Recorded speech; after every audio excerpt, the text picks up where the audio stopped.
भ्रष्ट हुआ, ऐसी जगह खड़े हो जाओगे कि जान भी नहीं पाओगे कि मैं कहां चढ़ रहा था, दोबारा उत्साह भी नहीं आ पाएगा। अभी बच्चा ना तो लोक को जानता है, ना परलोक को जानता है, ना हित को जानता है, ना अहित को जानता है। अभी उसका ब्रह्मचर्य किसी काम लायक नहीं हुआ और वो उतर गया व्यभिचार में, क्या होगा उसका जीवन? अगर आप वाणी में संयम में रहते हैं ना, वो और भजन करते हैं और सत्य बोलते हैं, तो आप जो बोलेंगे वही होगा। श्रवणेंद्री से गंदी बातें सुने, वाणी से गंदी बातें बोले, रसेंद्री से गंदा भोजन करें और सोचे ब्रह्मचर्य रह जाएंगे, तो बिल्कुल नहीं, कदापि नहीं। ब्रह्मचर्य कोई खिलवाड़ नहीं। अब जो इस मार्ग पर, अध्यात्म मार्ग पर, आनंद मार्ग पर चलना चाहते हैं, तो उनको एक इंद्रिय के संयम के लिए पांचों इंद्रियों पर संयम करना होगा, ज्ञान इंद्रियों पर। एक बात सुधारने के लिए, ब्रह्मचर्य का रक्षा तभी वो उपासक कर सकता है जब सर्वतोभाविन ब्रह्मचर्य होगा। एक जनेन्द्रीय के ही ब्रह्मचर्य की पुष्टता का जब आप लक्ष्य कर लोगे, तो उसकी पुष्टता के लिए आपको सर्वतोभाविन ब्रह्मचर्य धारण करना पड़ेगा। सर्वतोभाविन नेत्र का ब्रह्मचर्य, जो नेत्र किसी को भी देखकर भोग कामना कर लेते हैं, भोग बुद्धि से देखते हैं वस्तु को, व्यक्ति को, किसी को भी, ये नेत्र से व्यभिचार हो रहा है। इसीलिए सावधान रहना चाहिए। जैसे नाटक, सिनेमा आदि हैं, वहां तो जान रहे हो चित्र हैं, पर उनमें जो अभिनय करने वाले जन हैं वो तो संसारी जन ही है ना। उनका पहनावा, ओढ़ावा, हाव भाव, अंग प्रत्यंग, अगर आप भगवत भाव से युक्त है तो संपूर्ण सृष्टि में कहीं भी दृष्टि जाए अपने प्रभु की भावना होती है। पर वहां तक पहुंचने के लिए आपको त्यागना होगा ना। आप किसी का अनुकरण न करें, आप अपनी स्थिति को देखें। अगर आप किसी का अनुकरण करते हैं कि हमने उनको देखा है, वो टीवी देख रहे हैं, तो टीवी में क्या देख रहे हैं, कहाँ स्थिति है, हमें क्या पता। हमको जहां पहुंचना है उसके लिए हमारे लिए बाधक है, हमें नहीं देखना है। अगर आप माना कि कोई नाटक ही देख रहे हैं, कोई ऐसे सीरियल ही देख रहे हैं, और उसमें अभिनय करने वाले तो संसारी भोगी पुरुष ही है ना, आप कोई त्यागी जितेंद्री महात्मा को थोड़ी देख रहे हैं, तो उस देखने में तन्मयता आती है। जिसको हम देखते हैं उस पर हम आसक्त होते हैं, तभी तो उसका सुख दुख अनुभव होता है। देखो, कोई ऐसी रोने वाली सीन आए तो रोना आ जाएगा, हंसने वाली आ जाए तो हंसना आ जाएगा, ऐसे तो उसका प्रभाव हम पर पड़ रहा है ना।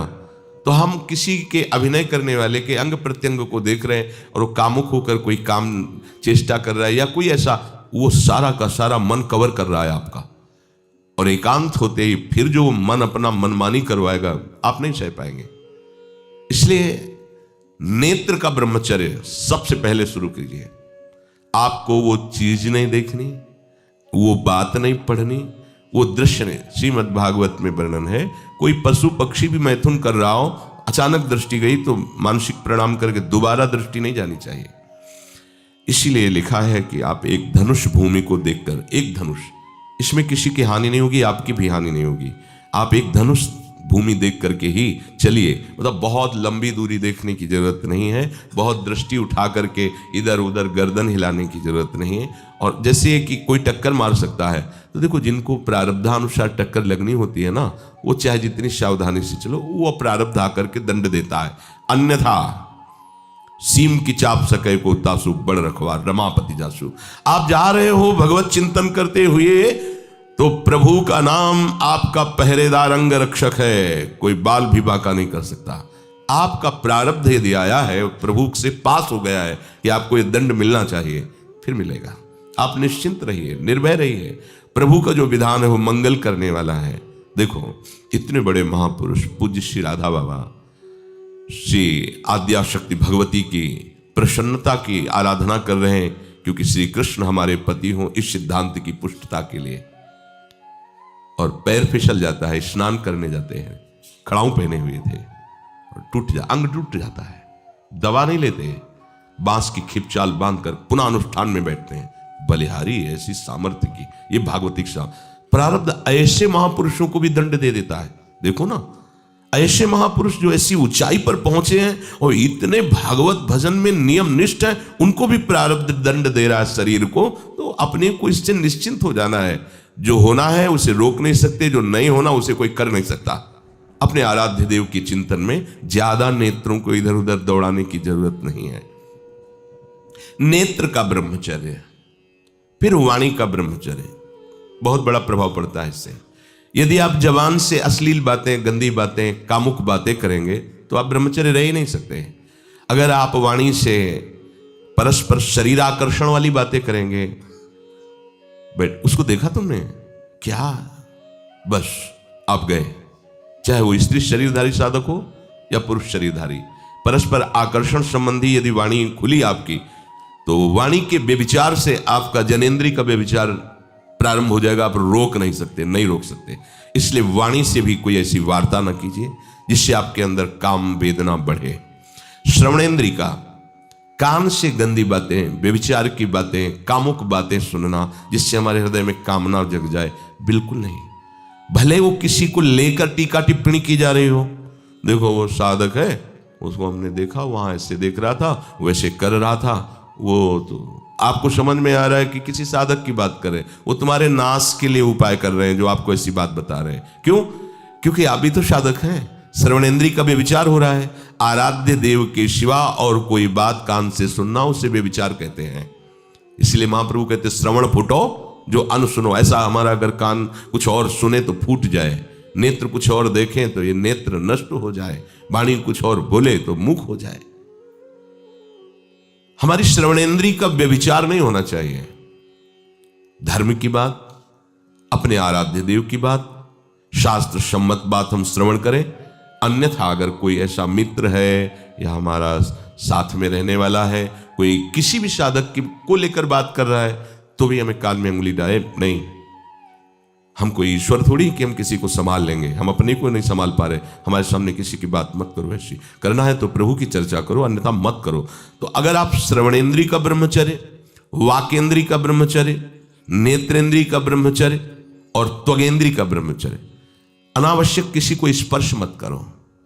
परस्पर विरोधी शरीर को तो भूल कर मत करो। विरोधी शरीर जिससे हमारा पुरुष शरीर है, सामने स्त्री शरीर है, तो किसी भी तरह से सेवा के लिए संकेत करना या किसी भी सेवा के लेन देन में बचाव पक्ष में रहो। यहां रख दीजिए सामान, फिर आप उठा लीजिए। सीधे हाथ में सामान लेना नहीं, सीधे हाथ में सामान देना नहीं, जमीन में रख दीजिए। बहुत पवित्र है तो आप कुर्सी पे जो भी आसन उसका हाथ में लेने का नहीं।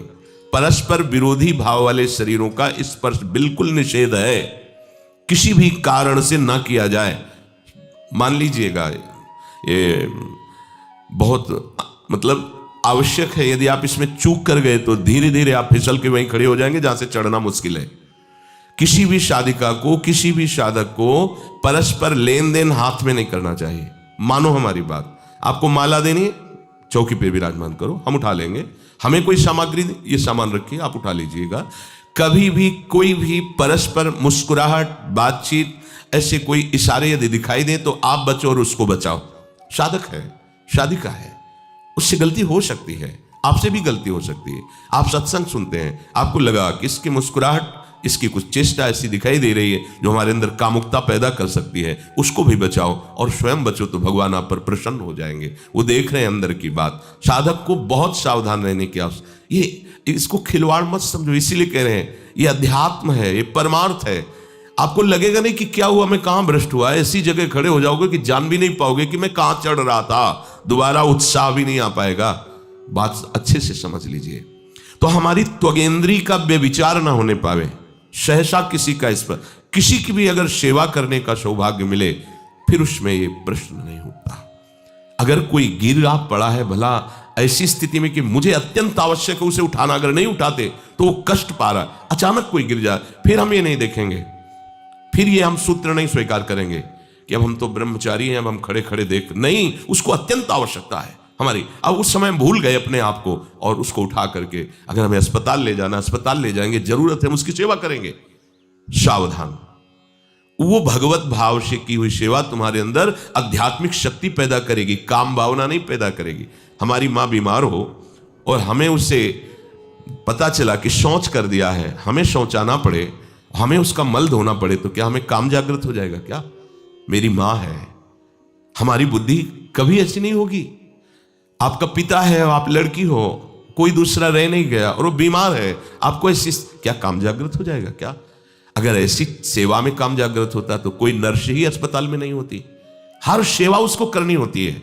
नर्स को, चाहे वो स्त्री शरीर हो चाहे पुरुष शरीर हो, परस्पर विरोधी शरीरों की सेवा पर कहीं काम थोड़ी जागृत होता, क्योंकि उसको अपने सेवा धर्म से मतलब है।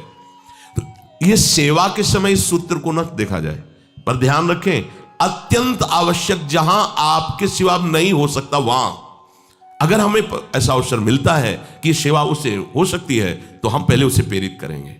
और अगर ऐसा है कि अब कोई नहीं है, फिर हमारा परम धर्म जागृत हो जाता है परहित का। अगर हमारा कोई निंदा भी करे, कोई शरीर की भी हानि हो जाए, अब हम परवाह नहीं करते। परहित सरिस धर्म नहीं भाई, इससे बड़ा कोई धर्म नहीं है। पर ध्यान रखें भगवान को साक्षी करके ये उस समय की बात है जहां बिल्कुल कोई अब गुंजाइश नहीं रह गई है। त्वगेंद्री को ऐसे सहसा किसी आप पुरुष शरीरधारी पुरुष को भी सहसा इससे आप में शक्ति जागृत होगी। यदि आप वाणी को मौन रखते हैं, भगवान नाम जप करते हैं और सत्य बोलते हैं, तो आप जब कभी जो कुछ भी बोलेंगे वैसा ही सत्य होगा। गांधारी जी ने कोई तप नहीं किया था।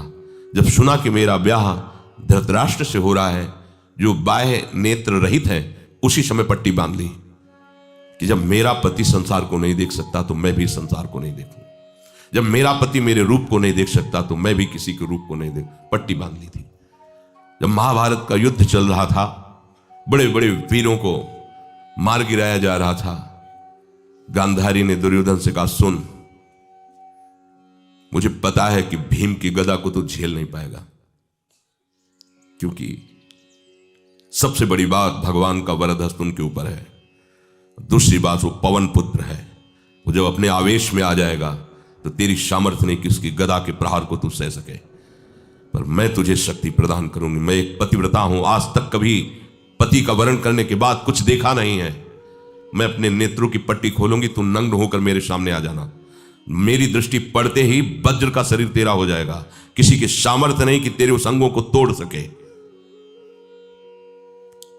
भगवान सब कुछ जानने वाले हैं। भगवान भक्त पक्षपाती होते, भगवान का स्वभाव भक्त का पक्षपात लेना होता है।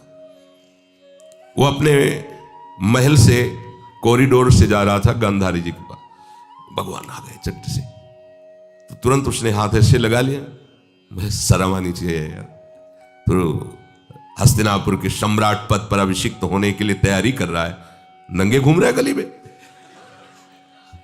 उसने कहा गली में नहीं, मां के सामने जा रहा है। अरे कोई बच्चा है, ऐसे जाया जाता है मां के सामने? उसने कहा मां ने कहा है कि हम पट्टी खोलकर तुम्हें देख लेंगे तो तुम्हारा शरीर वज्र का, चलो माना, मां की आज्ञा का पालन करो, थोड़ा इन अंगों को तो ढक लो, तुम तो बड़े हो, कोई बच्चे थोड़ी मां के सामने ऐसे चले जाओगे, ढकना चाहिए तुम्हें। वापस कर दिया। वो यहां ऐसे पत्तों से ढका, वस्त्र नहीं पहना, मां की आज्ञा ऐसे पत्ते से ऐसे कमर से ऐसे ढक लिया, पीछे आगे ऐसे। गांधारी जी ने पट्टी खोली और जे ही देखा पूरा शरीर वज्र का हो। तो ये क्या किया तूने, कमर में क्यों बांध लिया? बोले शर्म लगती थी। कैसे आपको? बोले यहीं से मारा जाएगा, भीम की गदा का प्रहार तेरी इसी जंघा और कमर को तोड़ देगा, तेरी मृत्यु। मान गई, प्रभु के विधान के आगे किसी का बल काम नहीं करता। गांधारी, ये केवल आंख में पट्टी बांधने की सामर्थ्य थी कि मेरा पति यदि अंधा है तो मैं भी किसी रूप को नहीं देखूंगी। अगर आप वाणी में संयम में रहते हैं ना, वो और भजन करते हैं और सत्य बोलते हैं, तो आप जो बोलेंगे वही होगा। पर ऐसा कुछ अनर्थ वो बोलता ही नहीं, क्योंकि ऐसा संयमी जान जाता है कि इन सब का फल भगवत प्राप्ति है, किसी को कष्ट देना नहीं है। एक एक इंद्री का जब आप ब्रह्मचर्य संयम करोगे तब आपका वीर संयम होगा। ध्यान रखना, आप नेत्रेंद्री से गंदे चित्र देखें, श्रवणेंद्री से गंदी बातें सुने, वाणी से गंदी बातें बोलें, रसेंद्री से गंदा भोजन करें और सोचे ब्रह्मचर्य रह जाएंगे, तो बिल्कुल नहीं, कदापि नहीं। ब्रह्मचर्य कोई खिलवाड़ नहीं है। जो ये तो हुआ इंद्रियों का, फिर आता है अंतःकरण का ब्रह्मचर्य। हमारा मन काम की तरफ तभी जाता है जब उसको निज सुख नहीं मिलता। ध्यान रखना, सृष्टि में जितने भी दुर्गुण दुराचार होते हैं उनमें दो प्रधान होते हैं, एक काम भोग और एक धन, और सब छोटी मोटी बातें हैं। प्रायः जितने भी हिंसा होगी, जितनी भी भयानक घटनाएं होंगी, भयानक युद्ध होगा, उन दो में अंतर्गत ही होगा, दो के अंतर्गत ही होगा, या उसका कहीं ना कहीं काम से संबंध, स्त्री संबंध से या धन संबंध से है। चाहे जो भी घटना हो उसको देख लेना, प्रधानता दो में ही होगा, कंचन और कामिनी। कीर्ति में कीर्तिवान तो कोई कोई बिरले ही होते हैं, तो वो तो बहुत आगे की बातें हैं, पर प्रायः जितने भी युद्ध हैं, जितनी भी हिंसा है, जितना भी भयानक कुकृत्य है, इन दो में ही होता है। उपासक को ये बात समझनी चाहिए, मन को समझाना चाहिए, सच्ची मानी।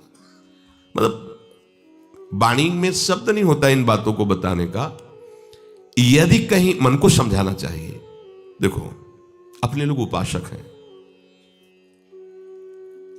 हम जहां जहां आसक्त हो रहे हैं उसमें हमारे मन का केवल भ्रम है। शरीर के द्वारों में कहीं सुख है, घृणित द्वारों में कहीं सुख है। अगर सुख होता तो इनके भोगने के बाद हृदय कह देता कि अब कछुनाथ न चाहिए मोरे, शांत हो जाता। फिर ऐसा क्यों होता है कि उसको एक जगह तृप्ति नहीं होती? क्योंकि वहां सुख है नहीं। फिर सोचता है शायद उसमें हो, उसमें हो, उसमें हो। पूरे के पूरे युग के युग व्यतीत हो गए, कल्प के कल्प व्यतीत हो गए भोगते हुए, क्या सुख मिला? क्या स्त्री शरीर सोचता है पुरुष शरीर में सुख है, पुरुष शरीर सोचता है स्त्री शरीर में सुख है, या आदि आदि। अगर सुख होता तो पूरे ब्रह्मांड में पशु पक्षी कीड़ा मकोड़ा सब मैथुन धर्म से युक्त हैं, ये सब सुखी हो जाते हैं ना। जो जितना भोगा सकते उतना ही दुखी, देख लो, अशांत, क्लिष्ट, परेशान और पापाचरण युक्त। ये क्या है? मन को समझाइए। वैरागी भगवत मार्ग का पथिक मन के द्वारा ऑपरेशन करता है हर वस्तु का। ये सब, इसको ऐसा ना समझे कि बड़ी गुप्त बातें हैं। गुप्त बातें हैं प्रिया प्रीतम के दिव्य चिदानंदमय रहस्य की, ये गुप्त बातें नहीं, इनको समझो खोल करके। यदि आप किसी भी तरह से हस्तमैथुन आदि के द्वारा, गंदे दृश्य देख करके, गंदी क्रियाओं के द्वारा आप अपना नाश करते रहेंगे, तो ना आप इस लोक में सुखी रहेंगे ना परलोक में। मान लीजिएगा, ये बातें न तो कही जाती हैं और न सुनी जाती हैं और न समझी जाती हैं। इसीलिए हमारा बहुत ही आगे की पीढ़ी जो सनातन धर्मावलंबी, जो भागवत, हर देश से महान भारत देश को क्यों कहा गया?